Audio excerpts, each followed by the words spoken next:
योगी ने अखिलेश को फिर पछाड़ा। सीएम योगी ने निकाली सपा के पीडीए की काट। अखिलेश यादव का कोई भी एजेंडा इस वक्त नहीं चल पा रहा है। पहले अखिलेश M22 समीकरण के भरोसे बैठे हैं, लेकिन यूपी के विधानसभा चुनावों में उन्हें हार का सामना करना पड़ा।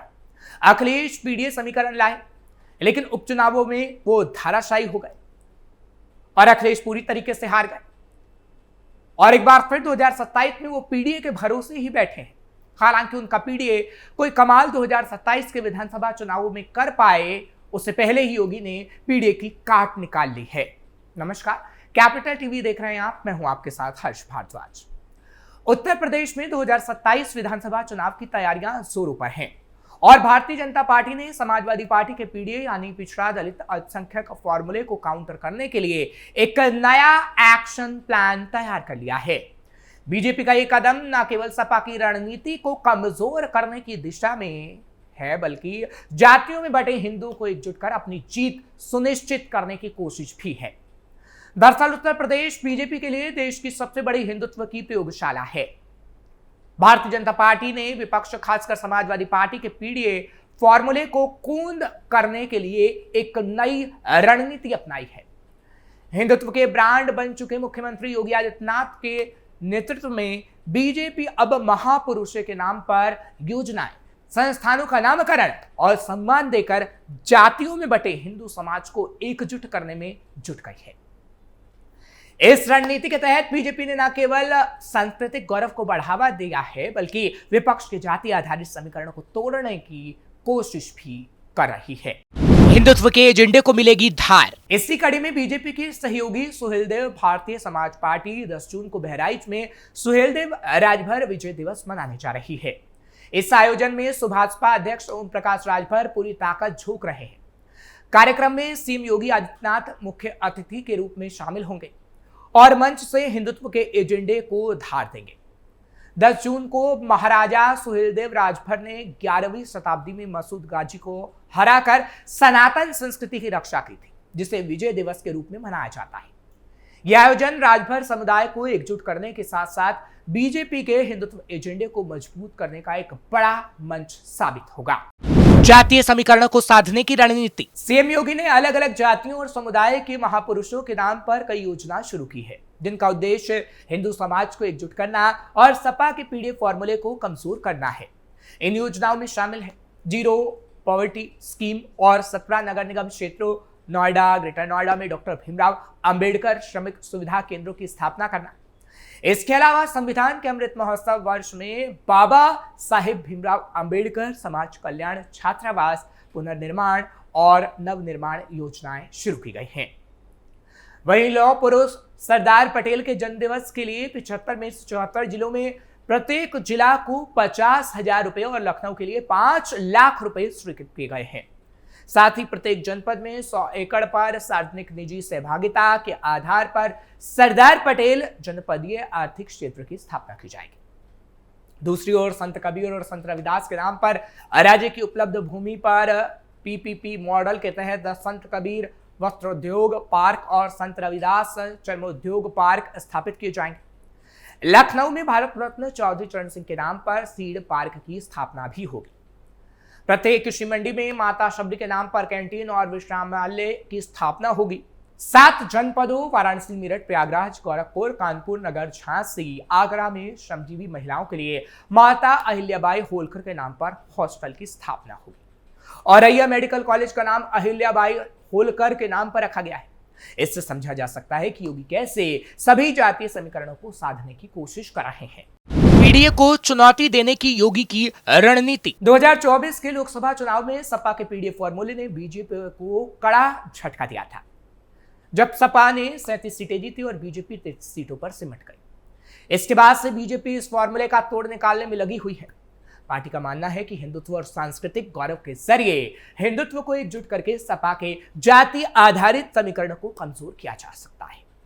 बीजेपी की रणनीति 2027 के विधानसभा चुनाव से पहले कई समुदायों को साधने और विपक्ष के वोट बैंक में सेंध लगाने की दिशा में एक बड़ा कदम है। हालांकि सपा प्रमुख अखिलेश यादव ने बीजेपी की इस रणनीति पर तंज कसते हुए कहा है कि यह सिर्फ दिखावा है और असल में बीजेपी समाज को बांटने का काम कर रही है। उन्होंने कहा बीजेपी हिंदुत्व के नाम पर वोट लेना चाहती है, लेकिन असल में ये उनकी सत्ता की भूख है। हमारा पीडीए फॉर्मूला सामाजिक न्याय और समानता पर आधारित है, जिसे जनता समझती है। हालांकि सियासी जानकारों का मानना है कि बीजेपी की रणनीति हिंदुत्व और विकास के मिश्रण पर आधारित है, जो पहले भी पार्टी के लिए सफल रही है। हालांकि ये रणनीति कितनी कारगर होगी, ये इस बात पर निर्भर करेगा कि विपक्ष इस चुनौती का जवाब कैसे देता है। 2027 का विधानसभा चुनाव बीजेपी के हिंदुत्व और सपा के पीडीए के बीच एक बड़ा मुकाबला साबित हो सकता है। अखिलेश कर रहे कोर वोट बैंक बढ़ाने की कोशिश। एक तरफ जहां योगी पीडीए की काट निकाल रहे हैं, तो वहीं दूसरी तरफ अखिलेश की भी तैयारी है। दरअसल लोकसभा के चुनाव में गैर यादव, ओबीसी और दलित समुदाय की कई जातियां भले ही सियासी परिस्थितियों के चलते साल 2024 के चुनाव में सपा के साथ खड़ी नजर आई हों, वो पार्टी की कोर वोट बैंक नहीं रही है। चुनाव दर चुनाव उनका सियासी मिजाज बदलता रहा है। यूपी की सियासत में गैर यादव, ओबीसी जातियों में कुर्मी से लेकर राजभर, मौर्य, शाक्य, नौनिया, गुजर, पाल, प्रजापति और लोहार जैसी जातियों की ताकत को कांशीराम ने पहचाना था और उन्हें अपने साथ जोड़ा था।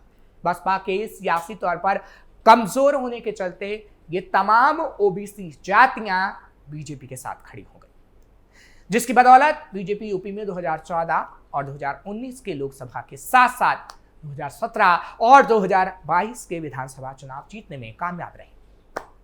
जिसके बाद 2024 में अखिलेश यादव ने सपा की यादव और मुस्लिम परस्त छवि को तोड़ने के लिए ही पीडीए का नया फॉर्मूला दिया।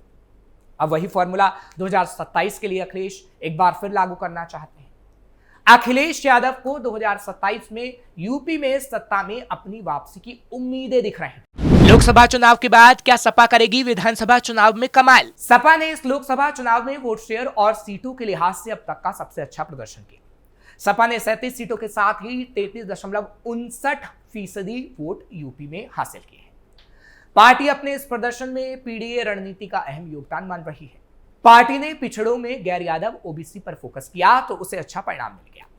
सपा के राष्ट्रीय प्रवक्ता राजेंद्र चौधरी ने बताया था कि पीडीए पंचायत के जरिए सपा पीड़ितों, दलितों और अल्पसंख्यकों को बीजेपी सरकार द्वारा उनके अधिकारों पर किए जा रहे हमले और संविधान के साथ किस तरह खिलवाड़ किया जा रहा है उसके बारे में शिक्षित करें।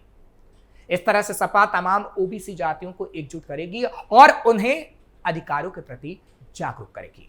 2027 में जीत के लिए क्या है खास प्लान? अखिलेश यादव इस बात को 2022 के चुनाव के बाद भी समझ गए थे कि ओबीसी जातियों को एकजुट किए बिना बीजेपी को मात देना आसान नहीं होगा। इसलिए 2024 के लोकसभा चुनाव में सपा तमाम ओबीसी जातियों को अपने साथ जोड़ने में काफी हद तक सफल रही, जिसमें कुर्मी, मल्लाहा, जाट, राजभर, लोध और मौर्य, शाक्य, सैनी, कुशवाहा जैसी जातियां शामिल रही। दलितों में पासी, दोहरे, कौरी जातियों ने भी अहम रोल अदा किया। सपा अब इन्हें स्थायी तौर पर अपने साथ उसी तरह जोड़े रखना चाहती है जिस तरह यादव और मुस्लिम उसके कोर वोट बैंक है। लेकिन योगी ने इसकी भी काट निकाल ली है, जिससे अखिलेश यादव परेशान है। जाति जनगणना कराने का फैसला माना जा रहा बड़ी काट। दरअसल अखिलेश जो इतनी मेहनत कर रहे हैं उस पर बीजेपी ने पानी फेर दिया है और योगी ने क्या प्लान बनाया वो तो हम आपको बता ही चुके हैं। लेकिन जातिगत जनगणना का ऐलान हुआ, उससे भी अखिलेश का पीडीए ध्वस्त हो गया। नरेंद्र मोदी सरकार की ओर से जाति जनगणना कराने के लिए गए फैसले को भी अखिलेश यादव के पीडीए और कांग्रेस की ओर से आरक्षण पर खतरे के नैरेटिव को कुंद करने का प्रयास के रूप में देखा जा रहा है। देश में जाति जनगणना कराने की मांग सबसे अधिक अन्य पिछड़ा वर्ग की ओर से की जा रही है। समाजवादी पार्टी ने अपने पीडीए फॉर्मूले के सहारे बीजेपी को उत्तर प्रदेश में करारी मार दी थी। लोकसभा चुनाव में मिली जीत के साथ सपा के हौसले बुलंद हैं। सपा प्रमुख अखिलेश यादव जोर शोर से पीडीए की बात कर रहे हैं। इसी फॉर्मूले के सहारे अखिलेश 2027 में जीत के बाद उत्तर प्रदेश में सपा की सरकार बनाने का दावा कर रहे हैं। बीजेपी उनके इस दावे को पंचर करना चाहती है, इसलिए वो अपने स्तर पर पीडीए के फॉर्मूले को ध्वस्त कर उसका काट निकालने में जुटी हुई है।